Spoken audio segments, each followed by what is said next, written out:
Na última call da temporada, eu falei pro pessoal que eu esperava que ia ser uma das melhores produções do ano em anime. Mas eu não pensei que eu ia encontrar isso. Meu Deus do céu. Eu acredito, principalmente por conta dos filmes mais recentes pra cinema, que Esquadrão Suicida tenha se tornado uma das franquias mais populares da DC nos últimos tempos. Tô falando de alegre, eu não sei se isso é verdade ou não, é só uma impressão que eu tive por conta do sucesso que tudo relacionado ao Esquadrão Suicida anda fazendo nos últimos anos. Por mais que a qualidade das coisas que eu vi relacionadas ao Esquadrão Suicida sejam, no mínimo, duvidosas de forma geral.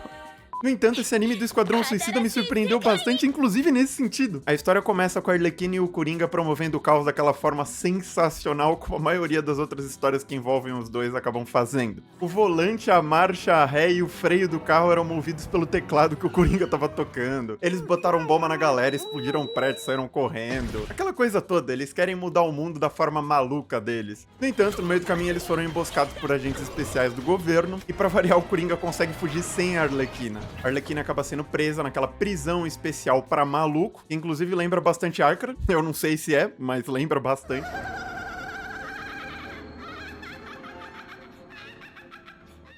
Até que essa mulher poderosa extremamente FDP, chamada Amanda Waller, acaba aparecendo como em qualquer outra história do Esquadrão Suicida pra fazer a Arlequina trabalhar pra ela meio que na marra. Só que nessa história, a Argus, que é a agência que a Waller controla, acabou usando uma pessoa que a gente não sabe quem é até esse presente momento pra criar um portal interdimensional que liga o nosso mundo ao mundo medieval de fantasia. Mas é claro que eles não iam explorar o mundo desconhecido e potencialmente perigoso com pessoas honestas do governo. Eles vão mandar quem? O Esquadrão Suicida. A mesma história de sempre, eles colocam bombas implantadas no pescoço de cada um, eles avisam que essas bombas estão plantadas, então se não obedecer...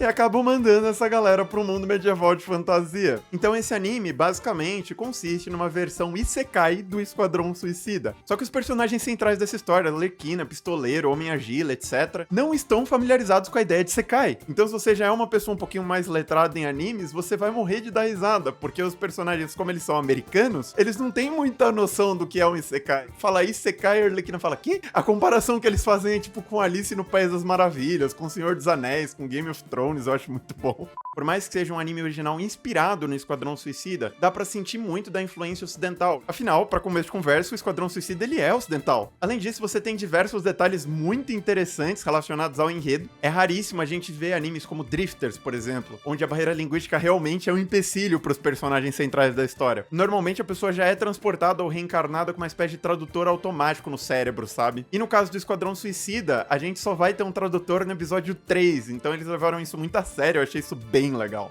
Por ser inspirado no Esquadrão Suicida, é muito difícil a gente levar em consideração outras mídias relacionadas. Não só por serem mídias diferentes, mas também por serem enredos, narrativas muito diferentes. Mas, personagens são basicamente os mesmos. Óbvio, a composição do Esquadrão Suicida é diferente. Por exemplo, eu não me recordo dos filmes terem trabalhado em cima de duas facções diferentes de Esquadrão Suicida. Porque nesse anime, Arlequina e companhia foram a segunda leva de Esquadrão Suicida que eles trouxeram pro mundo Isekai. Porque a primeira leva deu muito errado. O brother do governo perdeu o controle em cima do Esquadrão Suicida dele e o Esquadrão Suicida dele começou a se afiliar ao Império. E essa galera começou a mudar o rumo da guerra. Porque são vilões muito icônicos mesmo. Então eles têm inimigos à altura, tá rolando uma patifaria muito forte nesse sentido, porque elas estão em lados opostos da guerra. A Katana, por exemplo, já se mostrou antagonista da Arlequina, em dois momentos específicos. No primeiro episódio, porque ela é a responsável por prender a Arlequina, e depois quando ela se encontra no mundo medieval de fantasia. Honestamente, eu nem vou tentar prever pra onde essa história vai caminhar, porque os personagens são todos muito malucos, eles não são considerados antagonistas vilões à toa, os parafusos deles não batem direito, quer dizer, os personagens não são previsíveis. Então se eu tentar prever o que vai acontecer na história, principalmente por não ter material original pra me basear, eu vou acabar dando uns chutes muito errados e eu vou passar vergonha aqui pra vocês. Não quero fazer isso, não. Mas, o que eu posso afirmar pra vocês é que os personagens, no geral, eles estão sensacionais. O Esquadrão Suicida, por definição, se vende muito por conta da qualidade dos personagens, ou seja, personagens mais imprevisíveis, muito carismáticos, que têm uma interação cômica sensacional, comédia que obrigatoriamente obrigatoriamente precisa caminhar junto das cenas de ação muito bem feitas que a gente precisa ver com muita frequência em qualquer coisa relacionada ao Esquadrão Suicida. Porque a história muitas vezes não tem pé nem cabeça, ela não tem um direcionamento mais certeiro. O drama, ele até existe, mas ele não é o foco, ele nem pode ser, senão as pessoas vão acabar desgostando bastante da história. Então você precisa focar majoritariamente em comédia e em ação. Pra fazer isso, você precisa fazer igual filmes como Missão Impossível faz, ou como Mashley, One Punch Man acabou fazendo também. É aquele típico modelo de história que é feito pra agradar muitas pessoas, por mais que seja simplório. O foco é ser pop, por mais que tenham diferenciais em torno da premissa, por mais que tenham diferenciais em torno da narrativa. Não é o foco. E falando em premissa, esse anime, de forma geral, comparado a praticamente todos os isekais que existem, porque sim, eu conheço todos os isekais que existem, e não é meme. Além da proposta que foge muito do comum, que eu já mencionei pra vocês anteriormente, também tá contando com uma produção muito acima da média de qualquer outro isekai.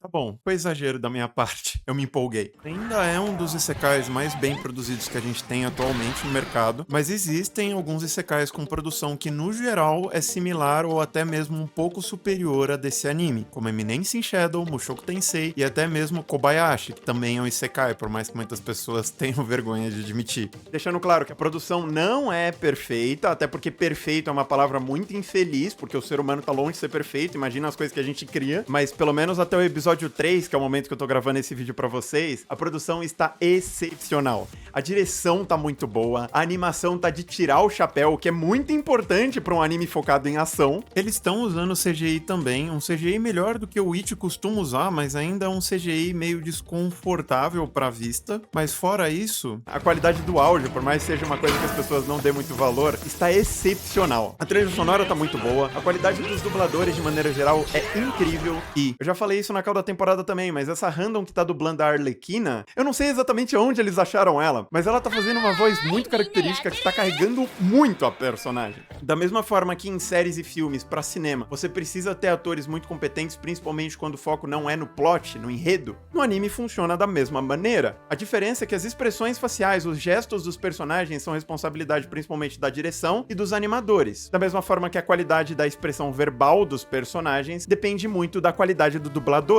Eles não são diferentes de atores nesse sentido. É até mais difícil, pra falar a verdade, porque não são eles que precisam fazer os gestos. Eles precisam acompanhar as expressões não verbais dos personagens no desenho, e só com storyboard. Se você viu o anime que eu recomendei no vídeo de grandes estreias de abril, que fala sobre dubladores, eles mostram, principalmente mais pro final, mais ou menos como é que um dublador trabalha. É aquilo ali. O desenho não tá pronto. Eles precisam sincronizar só com o esboço do desenho da maneira mais natural e fluida possível. Não é uma tarefa fácil, precisa de muito treino, precisa de muita habilidade, e a qualidade dos dubladores japoneses, se não forem os melhores do mundo, estão entre os melhores do mundo em sua maioria, porque a indústria de lá é muito forte nesse sentido. Eles valorizam muito o dublador. Mas enfim, eu sei que a maioria das pessoas não tem interesse em saber, então fica de curiosidade interessante pra quem quiser saber. Mas assim, gente, eu tô muito animado pra Esquadrão Suicida, eu já tava animado no trailer, agora eu tô muito mais animado do que eu tava. Comédia talvez seja o gênero mais subjetivo de todos, coisas que eu acho ridiculamente engraçadas, talvez muitas pessoas não achem, é normal, mas tem umas cenas relacionadas ao King Shark, que tá mais pra Baby Shark, que tão sensacionais. A interação entre o Homem-Argila, a Arlequina e o Pistoleiro, principalmente, tão tirar o chapéu. Esse agente da Argus, que tá dependendo deles pra ter o pescoço dele salvo também, foi muito engraçado em alguns momentos, na hora que ele tava tentando se comunicar na língua do outro mundo. Ele falou coisas extremamente ofensivas sem querer pro cara que ele tava tentando agradar ali na hora, foi muito bom. Eles fizeram piada com a calvície do cara relacionada ao estresse dele, que também é sensacional, porque é verdade, gente, calvície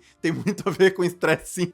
Ah, e, meu Deus do céu, eles estão com os dias contados, literalmente, eles têm algumas horas pra salvar o próprio pescoço, porque se eles não chegarem perto do sinal da antena, a cabeça deles vai voar, e aí eles conseguem fugir da prisão num determinado momento, só que ao invés de fugir de verdade, eles transformaram a prisão na base deles, porque eles têm mania de fazer base, afinal eles são super vilões. E aí eles estavam bebendo com os monstros, dando risada dos cavaleiros e tudo mais. Eu achei muito bom, gente, sério, tem diversas cenas, assim, incríveis.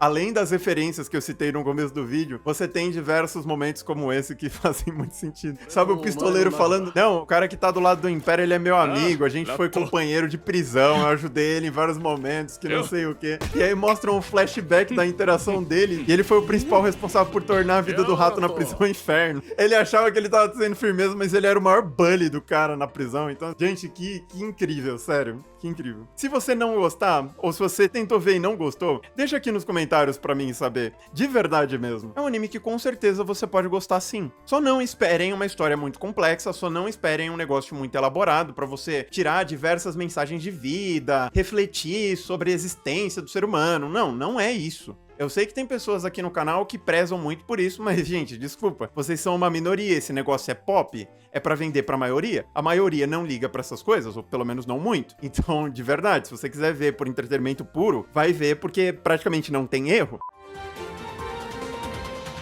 Quando eu fiz a call da temporada, não tinha saído os streamings ainda. Pra não deixar ninguém na mão, eu fiz uma projeção de como seriam os streamings dessa temporada. Só que aí o que acontece quando você tenta prever o tempo, você tenta prever o futuro de qualquer maneira, você erra. E o único anime que eu errei o streaming no vídeo foi Esquadrão Suicida. Então se você viu a call da temporada, eu peço perdão, não está na Crunchyroll, eu queria que estivesse, mas infelizmente a gente só tá achando nas plataformas da HBO Max e da Hulu, que faz parte da plataforma da Disney, se eu não me engano. Claro, se você não tiver nenhuma nem outra, é só dar um Google e você cai Esquadrão Suicida ou Isekai Suicide Squad, que você acha fácil também.